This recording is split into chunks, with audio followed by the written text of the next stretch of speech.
E a Embraer, nós tivemos ainda a sorte, não sei se o nome pode ser esse, de a Embraer não ter sido vendida, né? No momento que veio a pandemia, eles anularam aquela compra da Embraer. Agora, você destaca muito, muito no teu artigo que os chineses têm uma grande admiração por Lula. O que isso pode interferir agora positivamente nessa retomada aí do raciocínio no Brasil?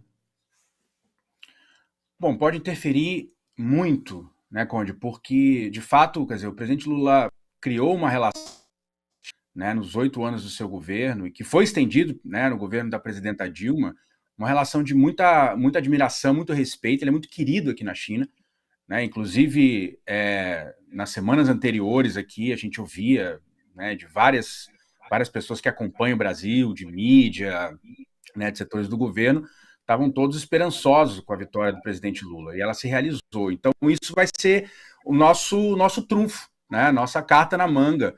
Porque, inclusive, se a gente pegar algumas declarações, por exemplo, que o encarregado de negócios da embaixada chinesa no Brasil, né, porque nesse momento o novo embaixador ainda não chegou, o encarregado de negócios deu uma entrevista coletiva recentemente e disse que a China está disposta, a China tem consciência, evidentemente, que desse problema da nossa relação comercial, da pauta de exportação desequilibrada, e a China está disposta, né, está disposta a sentar para conversar.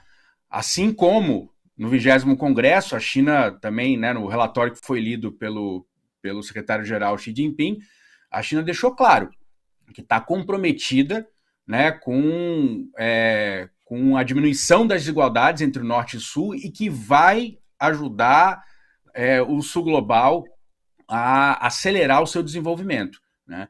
E aí a gente pode até ir para uma coisa, isso é o plano do discurso, né? Discursos que foram feitos recentemente.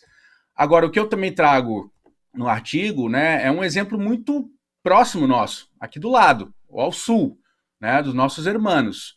Né, os acordos que foram feitos nos últimos 2 anos entre a China e a Argentina, né, dão um pouco mostra do que a China pode estar disposta a fazer. Então, por exemplo, né, nos últimos 2 anos, bom, primeiro que a Argentina acabou de entrar para a nova Rota da Seda, né, isso já tem aí previsão de pelo menos mais de 20 bilhões de dólares, né, mais de 100 bilhões de reais de investimentos nos próximos anos. Mas antes disso, foram feitos acordos muito interessantes. Por exemplo, a China se comprometeu a financiar e a operar, a construir a reforma do sistema ferroviário argentino. Né?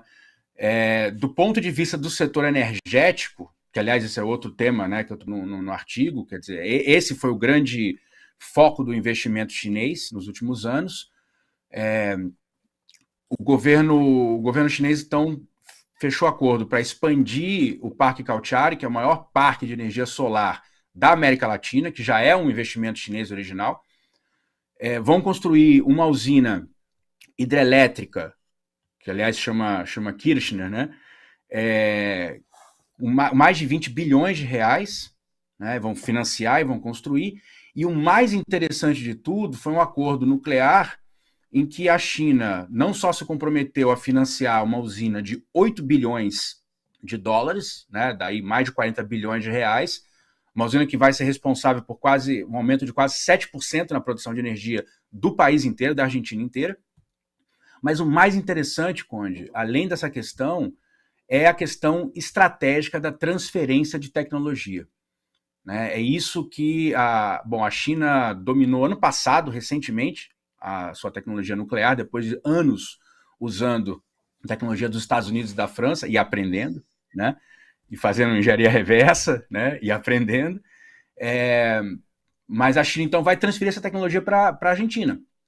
E sob controle do Estado argentino, que é outra questão importante, né? Que aí também faltou diplomacia, planejamento estratégico, né, nos nossos governantes, porque recentemente, por exemplo, nos últimos anos, estatais chinesas compraram estatais elétricas brasileiras, estaduais no caso, a CPFL em São Paulo, né, e a CET de transmissão no Rio Grande do Sul.